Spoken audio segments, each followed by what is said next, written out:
Joker as a movie has been clouded in a little bit of controversy the past few weeks, with great reviews on the whole from critics, and the feedback being that it's gonna hit hard and people are going to respond to this movie. I've just got back from the cinema, and so everything's still quite fresh for me, and yet still so murky. I don't know how to react or think about this movie. It put you in situations where you just didn't know what was going to happen. First of all, it's not a Joker movie.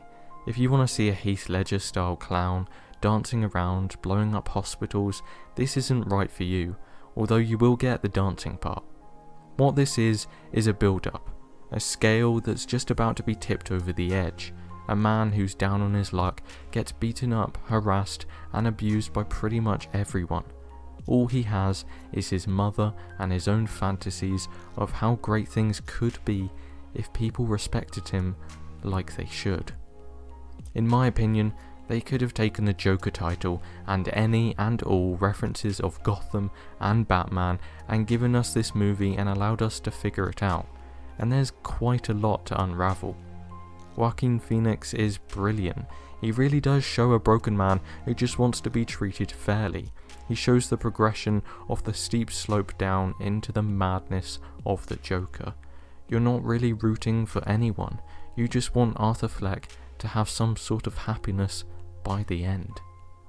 You think there's a small light for a moment, but then it's revealed his relationship, that love he wanted, he's completely made up. At first I didn't like the idea of this Joker and Wayne connection, having him related to the Waynes, but it showed quite well how it could have worked, with almost his last hope being Bruce in the end, letting go of Alfred when he sees him. But then suddenly that's taken all away as you find out he's been adopted, and his mum was insane and made up the story for herself, her son, who knows. What really created the Joker was years of childhood trauma, emotional and physical, causing the condition he was told he had with the laughing when he's nervous. Again, for a second, everything was fitting too neatly together. We were getting answers, and that's not the Joker way. He finally embraces who he is as he takes back control of his life and begins the insanity that lives in Gotham.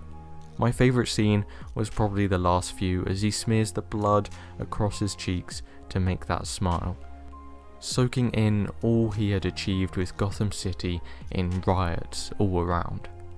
Around this time, they also showed another scene, which I didn't not necessarily like, but didn't need. The death of Martha and Bruce Wayne. All we needed was the shot of the theatre with Zorro playing and three figures walking into a street alley as the rioting went on. We can put that much together.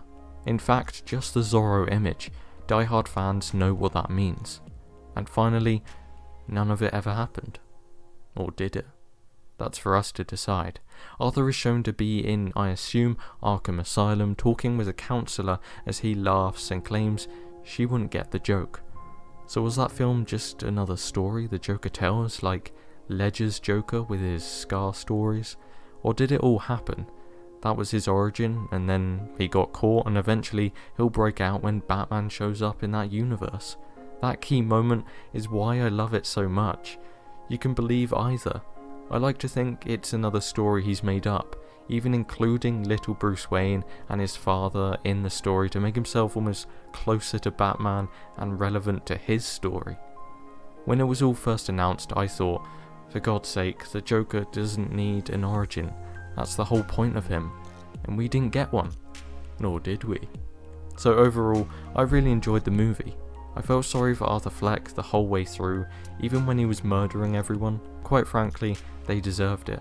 The subtle messages and motivations were clever and shot incredibly, and to finish off, another one of my favourite scenes, when he's strolling and dancing down those steps, those stairs in which he had to trudge up day by day, he now happily dances down as he slowly descends into madness and fully embodies the Joker. I'm not saying it's perfect. It's uncomfortable.